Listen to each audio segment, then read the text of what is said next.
বেশ্যা পাহাড় থেকে নেমে যায়, নেমে দেখে পাহাড়ের নিচে রাখাল শোয়া। রাখাল ঘুম থেকে উঠিয়ে বেশ্যা বলে, আমি কত সুন্দরী দেখো। রাখাল মনে মনে কয়, পাইছি তোরে। রাখাল আর বেশ্যা মিলে অপকর্ম করে জিনায় লিপ্ত হয়ে যায়। গভীর রাতে দুইজন জিনা অপকর্ম করে, ব্যভিচার করে, আর ব্যভিচারের ফসল হিসেবে ওই বেশ্যা নারীর পেটের ভিতরে কিছুদিনের মধ্যেই সন্তান দিয়ে দেয় কে?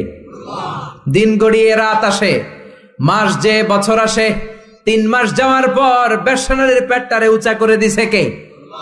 এবার এলাকার লোকেরা ধরেছে, তুই তো বিয়ে করস নাই, পেটে বাচ্চা আসলো কেমনে? You didn't get married, so from where did you get the baby? তোমার বিয়ে হয় নাই, তোমার হাজবেন্ড নাই, তোমার পেটে বাচ্চা আসলো কেমনে? বেশ্যা বলে, আমার পেটের বাচ্চার বাবা হচ্ছে ওই আল্লাহর ওলি জুরাইজ। জুরাইজ আমার সাথে অপকর্ম করেছে রাতের আধারে, কেউ দেখে নাই। সবাই মিলে জুরাইজ রে ধরো, এটা ভণ্ড। কথাটা হাসানা মিসা? কত পার্সেন্ট মিসা? সবাই কয়, হায় হায়, এতদিন ভাবতাম আল্লাহর ওলি, এখন দেই ভণ্ড। দিনের বেলা তুমি জুব্বা পরো, তোমার কাছে পানি পড়ার জন্য যাই, আর রাতের বেলা অপকর্ম। আজকে তোর ভণ্ডামি ছুটামু।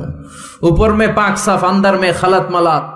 উপর দিয়া তুমি অনেক ভালো জুরাইজ, ভিতরে তোমার এত গোলমাল। উপর দিয়া ফিটফাট, ভিতর দিয়া সদরঘাট। আজকে তোর সদরঘাট বের করুন।